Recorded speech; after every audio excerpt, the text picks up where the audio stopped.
like the third time, apparently this will be the third time they've played in like 2 weeks. That's crazy, especially in a region like this where like we don't travel a whole lot to see each other.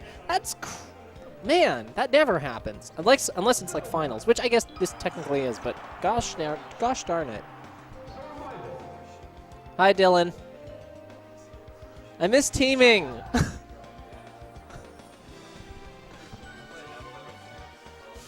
It's not the same. All right, so we got a 3-5, which means there will be no bans. I don't know if they're striking this or agreeing to go there. Oh, no, okay, they're striking. All right, so we got Dreamland. Big land.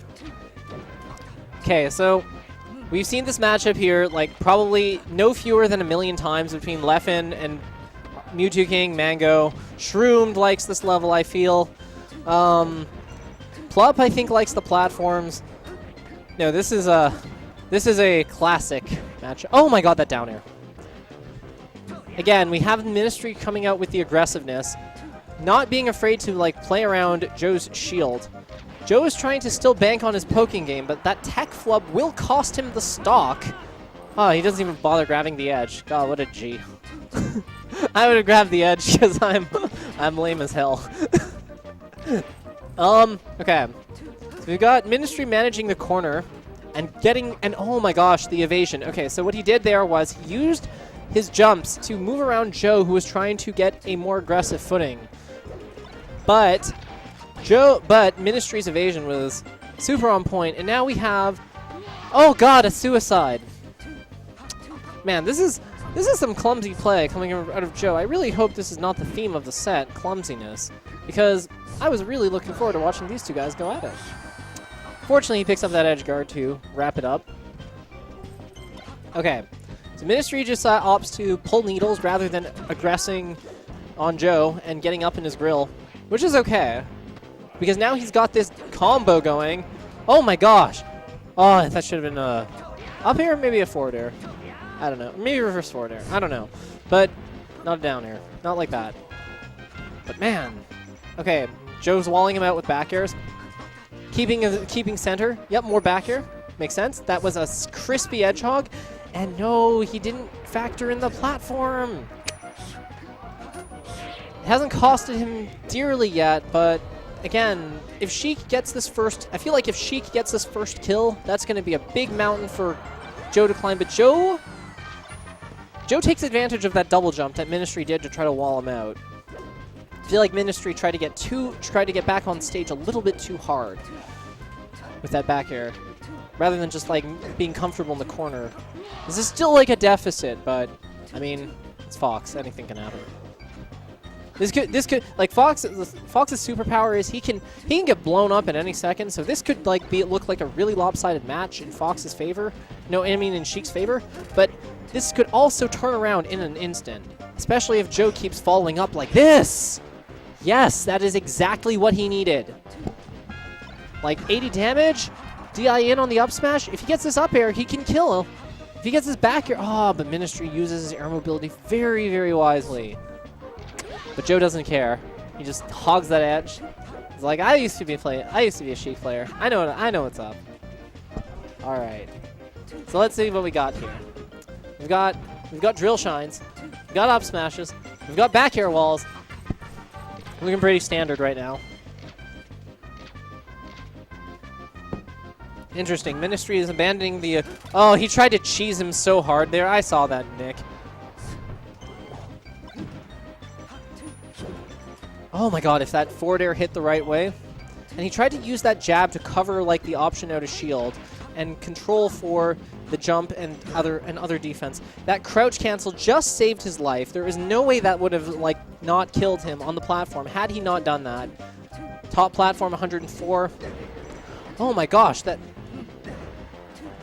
taking advantage of the multi-hit. Nick, you beast. Oh my gosh. Nick is a gambler. You gotta understand. Ministry is a gambler at heart, and he will look for the play from the left field that nobody expects, because he really preys on those outs that people don't count on. Joe is playing a much more conventional play, and that's why I find this matchup interesting, because Joe is going to use his strong basics as best as he can, and Nick is going to try to, for lack of a better word, bamboozle the fuck out of him. All right, so we got the Nick Falco, which basically invented jank, or rather, it stole jank from Magic and other card games, and then brought it over to our humble video game. At least that's how the myth goes. We got a great illusion recovery, because he didn't even bother using his jump to align himself. He just did it straight out of a free fall. We've got another fair recovery. The recoveries by Nick are really by Ministry are really saving him this match. But let's see what Joe can come up with, because Joe is cooking. He's still ahead by like a good solid 30 damage. And that should be a kill. Yep. Joe wraps up with an Edge Hog, not even bothering to Shine Spike to refresh his moves. He's just all business right now. Okay, let's see what we got. Back air walls. Falco's back air wall has a little bit more flexibility than Fox's in some respects. But Joe just does not care because, oh, that was an excellent conversion off that nair to set up. And then the slow get up, the down smash reaction punish. God, I love reaction punishes. They make me feel like good as a Sheik player because it's like everyone gives us such crap about like reaction punishing. But then when other characters do it, it's like, ah, you have options that are just like ours. Just like react, kill. Speaking of react and kill, we've got that sick back air coming around to evade the lasers. Up smashes. Oh, but the windmill rotation allowed Ministry to not have to tech on the platform and jump to avoid being possibly tech chase up smashed. That might be a big deal. And we've got double bear. I gotta say, Falco's bear wall is... Oh my goodness, that was a flub and a half. And now we have... The lead is beginning to look rough. Because it's spaceys fighting each other, it's never that bad, but Joe is really not... Joe is not having any of this Falco secondary. Tertiary, or whatever the heck Nick's Falco is. Oh, the PP lasers! Into back here. Oh my gosh. Okay, so Nick's still got some fight in him. Nick has not... That's what I like to see. Nick has not given up on this match.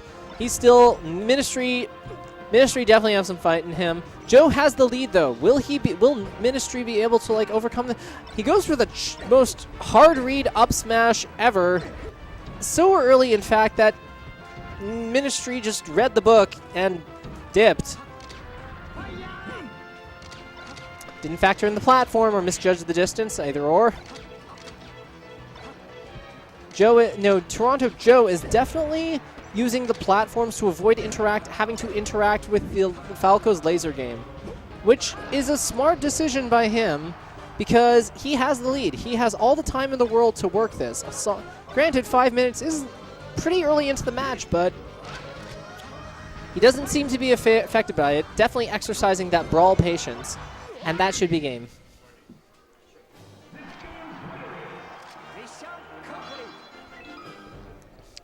All right, Smart Money is Fountain of Dreams, or I would say Yoshi's is coming up. There we go. We've got the typical counterpick chain coming up. This is one of the things I don't like about best of fives, like in the lack of ban, because it's... On the one hand, we literally do not have enough stages for ban list to work, but I feel like the counterpick stages for many matchups has become so standardized there's almost no variety. But let's see if these guys can prove me wrong. We've got... Oh, okay, so the last time they played, Nick was not able to get much more than a 2-hit string on Joe because Joe's defense was definitely formulated around, but Ministry is taking a lot more... He's taking a lot more liberties on his combos to prey on what he expects Joe to do, which is giving him access to these extra, like, longer strings, like the one we just saw. But Joe is still managing to, like, use his basics. This is kind of the advantage of a basics style, in that you don't come out as explosively, but your tricks don't, because your tricks are just naturally very solid. You're not really using tricks. You're just using strong plays. Ministry, though he has a lot of wow factor, and he can definitely make some garbage happen. Oh god, speaking of garbage, that Shino stall. But yeah, no, because he's more willing to use every tool in his character's arsenal, that includes some tools that have more weaknesses than the conventional line of play, which, you know, has pros and cons. If you can catch somebody off guard with it, awesome. If you can't, then you're effectively doing a worse option, a strictly worse option. Pros and cons. That's why we still play this game. Even though it's like many years later. That jab up smash. Oh, I hate that combo. I know what?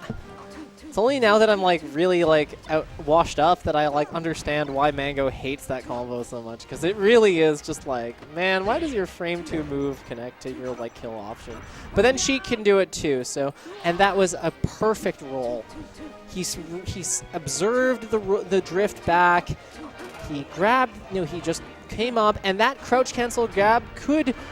Oh my gosh, Nick, you God! Oh no, you didn't freaking back here another time. That was still like a lot of damage though. That probably did 80 of the damage that he has done, and ooh, the gains were real. The gains were real on that back throw. And then he takes a sip of his beer. I see you, Nick. I see you. I see you, Ministry. Waving to me. I invented that. Get that out of here. I remember winking at Kage when he was talking about like some combo I did on V-Wins. I think I winked at him and started like unbuttoning my shirt. It was an interesting tournament. I played Mewtwo King in finals. It was fun. So we got 2-1. So I don't know if we've gone to Pokemon Stadium. No, we've gone to Yoshi's Story. So Pokemon or FD is probably coming out. Oh, Dreamland. Interesting. Let's see if the longevity of Sheik gets in the way or not. Ooh, rough opening, but he avoids death, or the follow-up, rather. But let's see if he does it again. Yep, we got it.